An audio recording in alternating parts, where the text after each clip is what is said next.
क्या आप जानते हैं टायर का रंग हमेशा काला ही क्यों होता है? या फिर कंस्ट्रक्शन साइट को हमेशा हरे रंग के चादर से क्यों ढका जाता है? या फिर बारिश के समय बिजली क्यों गिरती है? आज के इस एपिसोड में हम आपके लिए कुछ ऐसे ही अनसुने फैक्ट्स लेकर आए हैं। नंबर 1, हमारी दुनिया काफी रंग बिरंगी है। हम अपने आसपास लाल, पीले, हरे, नीले और बहुत से रंगों को देखते हैं। लेकिन क्या आपने कभी सोचा है कि गाड़ी और बाइक के टायर हमेशा काले रंग के ही क्यों होते हैं? शायद नहीं सोचा होगा। शुरुआती समय में जब रबर से टायर बनाए जाते थे तब टायर बहुत जल्दी घिस जाते थे। इसके बाद वैज्ञानिकों ने रिसर्च की तो पाया कि अगर रबर में कार्बन और सल्फर मिला दिया जाए तो टायर काफी मजबूत हो जाएंगे। आपको मालूम होगा कि कार्बन का रंग काला होता है, इसीलिए जब रबर में कार्बन मिलाया जाता है तो रबर भी काली हो जाती है। नंबर 2, कंस्ट्रक्शन साइट पर हमें आमतौर पर रेत और गिट्टी जैसी कुछ चीजें देखने को मिलती हैं जिनकी मदद से काम होता है। लेकिन बिल्डिंग मटेरियल के अलावा हरे रंग का कपड़ा भी कंस्ट्रक्शन साइट पर होता है। इससे अधूरी बनी बिल्डिंग को ढका जाता है। कई लोगों को इसके पीछे की असली वजह नहीं पता होती। चलिए मैं बताता हूँ। बिल्डिंग को हरे रंग से ढकने के पीछे कहा जाता है कि ऐसा करने से कंस्ट्रक्शन साइट पर काम कर रहे वर्कर का ध्यान ना भटके। ज्यादा ऊंचाई पर काम करने पर लोगों को डर लगता है। जब वर्कर ऊपर से नीचे देखते हैं तो कभी कभी उनका मन विचलित हो जाता है। ऐसे में ये जानलेवा भी हो सकता है।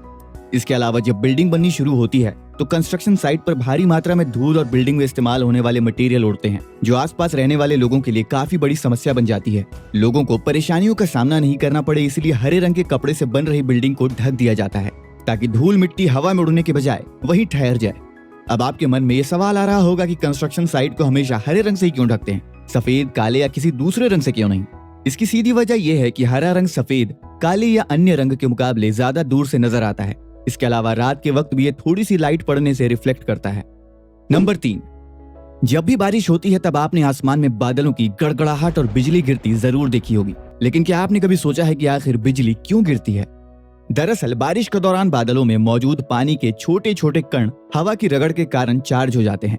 कुछ बादलों पर पॉजिटिव चार्ज और कुछ पर नेगेटिव चार्ज आ जाता है। जब एक पॉजिटिव चार्ज्ड बादल नेगेटिव चार्ज्ड बादल के पास पहुंचता है तो उनके बीच में लाखों वोल्ट का विद्युत विभवांतर पैदा हो जाता है। इतने अधिक विभवांतर के कारण इनके बीच की वायु में विद्युत धारा बहने लगती है। इससे ही प्रकाश की एक रेखा पैदा होती है जिसे हम बिजली का चमकना कहते हैं। तो कुछ समझे मेरे भाई? नंबर 4, आजकल दुनिया के सभी देशों में पेपरलेस होने की बात अक्सर सुनने को मिलती है।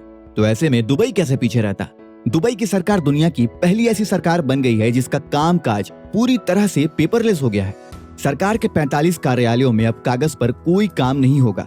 इससे पर्यावरण को तो फायदा पहुंचेगा ही, साथ ही दुबई सरकार को भी सालाना करोड़ों की बचत होगी। दुबई सरकार इस मुहिम के बाद हर साल लगभग 2700 करोड़ रुपए बचा पाएगी।